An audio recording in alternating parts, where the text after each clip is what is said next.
Halo bestinya kata Ani. Besti, drama antara selebgram Akash Elahi dan mantan istri kayaknya belum mau kelar nih. Setelah kemarin-kemarin Akash curhat soal usahanya buat balikan baik-baik yang kandas, sekarang dia malah terciduk datengin polisi. Katanya sih buat ngelaporin tuduhan pencemaran nama baik. Duh, urusan rumah tangga yang tadinya cuma di medsos sekarang merembet ke jalur hukum. Bikin makin rumit aja ya enggak sih, Besti? Kedatangan kita kemari ya terkait dengan permasalahan yang ada tentunya untuk merespon segala tuduhan-tuduhan yang ditujukan kepada klien kami. Ya tentunya pernyataan-pernyataan yang tidak berdasar ya, mencemarkan nama baik, hal-hal yang dibicarakan di ruang publik yang kami rasa bahwa itu terlalu berlebihan dan tidak ada data yang valid yang dimana merugikan klien kami ya, tentang penyakit ya, dan penyakit menular yang disampaikan, kemudian hal-hal yang terkait fitnah-fitnah yang lain. Malu lah, terus nggak masuk akal asal ceplos mulutnya ngomong. Ya itulah pokoknya nggak di luar otak kita lah untuk berpikir lah kalau dia ngomong seperti itu. Anyway, Akash Elahi sendiri pernah ungkapin unek-uneknya soal berbagai tuduhan yang nyerang dia. Dia bilang udah setahun ini dia coba usaha damai tapi hasilnya nihil. Salah satunya yang bikin Akash gerah itu soal nafkah anak, Besti. Dia ngaku udah ngasih nafkah tapi di medsos malah dituduh sebaliknya. Anehnya lagi, pas mediasi mantan istrinya malah bilang gak butuh nafkah. Bingung kan? Ini nunjukin kalau komunikasi mereka emang amburadul dan ada aja drama di baliknya. Bernafkah sampai sekarang tiap bulan itu yang kita tadi berbicara, sudah kasih nafkah tapi di sosial media bilang nggak pernah kasih nafkah, di mediasi bilang nggak butuh nafkah. So saya salah aja di mana, nggak kasih nafkah pun saya dilapor nanti melantarkan anak, saya kasih nafkah pun katanya sedikit. So saya itu nggak tahu mau ke kiri atau kanan, makanya saya pilih cara berdamai aja, mau apa selesai bicara.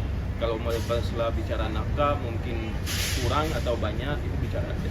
Marah lah pasti Kak, manusia aku ini punya hati. Ya nggak mau lah, nggak penting mau dia mengakui itu anak dia atau bukan urusan aku.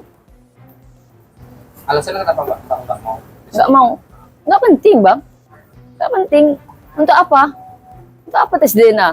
Dia tahu sendiri itu anak siapa, mau apa, nggak penting. Jadi nggak perlu.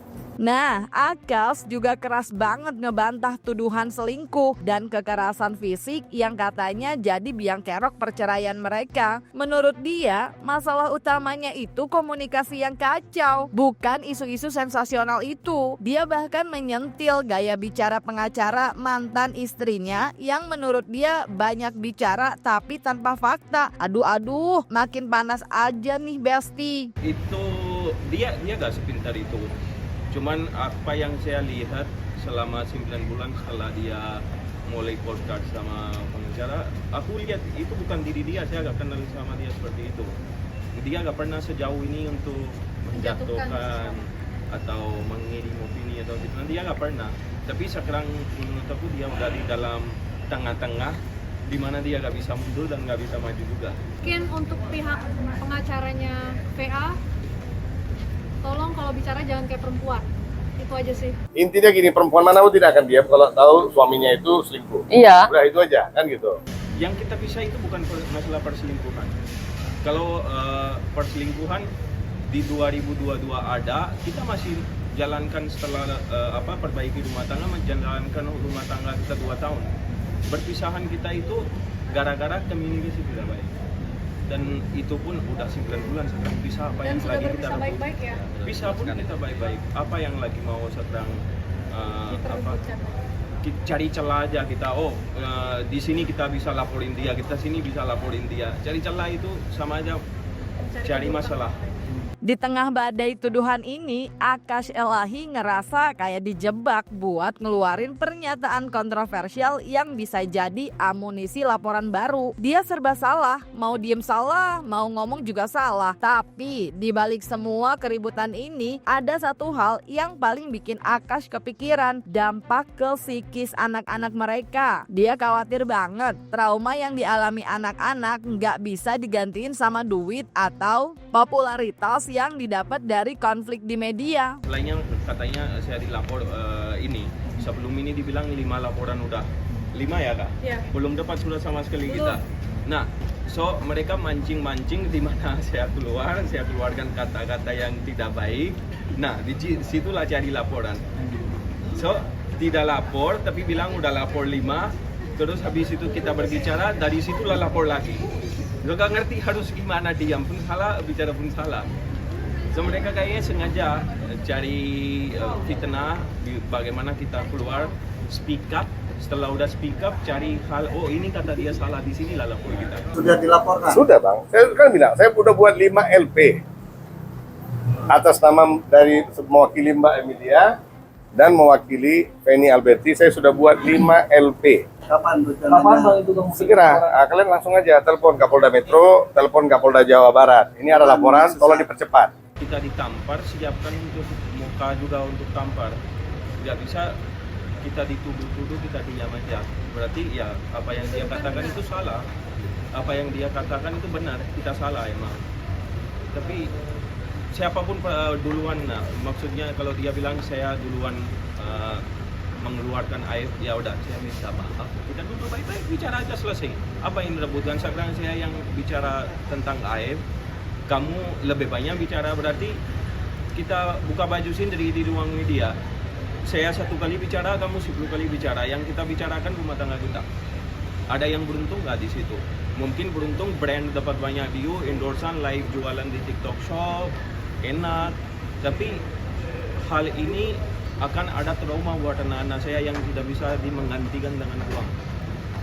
Meski sudah sama-sama berusaha menempuh jalur hukum, Akals negasin kalau tujuannya bukan buat balas-balasan, tapi nyari jalan damai biar masalahnya nggak makin melebar. Dia juga ngingetin pentingnya hati-hati kalau ngomong di depan publik, apalagi kalau informasinya ternyata sama sekali nggak benar. Kalau kita mau cari celah juga, berapa buktinya kita ada? Selama ini mereka podcast, fitnah kemana-mana.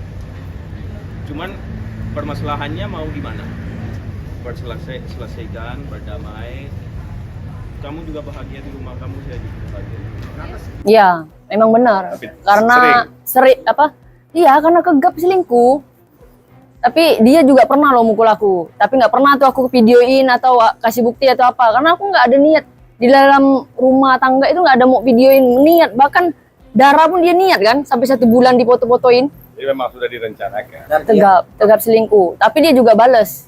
Nggak cuma aku doang yang mukul. Kadang-kadang juga dia bales. 8 bulan pengacara saya udah kasih tahu kalau mereka lapor, kita lapor balik. Cuman saya bilang ke mereka, mantan saya itu adalah seorang perempuan, dia bukan lawan saya.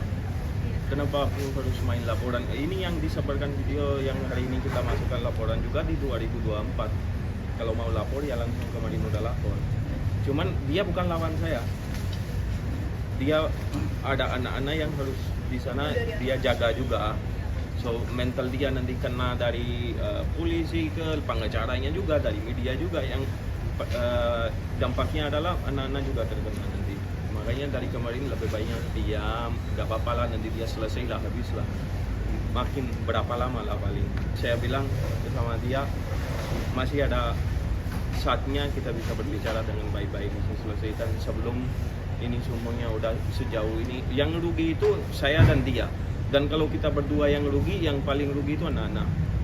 Sekarang kita tinggal nunggu aja nih Besti, gimana kelanjutan drama berbalas laporan antara Akals Elahi dan mantan istrinya. Kira-kira bakal ada damai nggak ya demi anak-anak, atau malah makin panjang urusannya di pengadilan?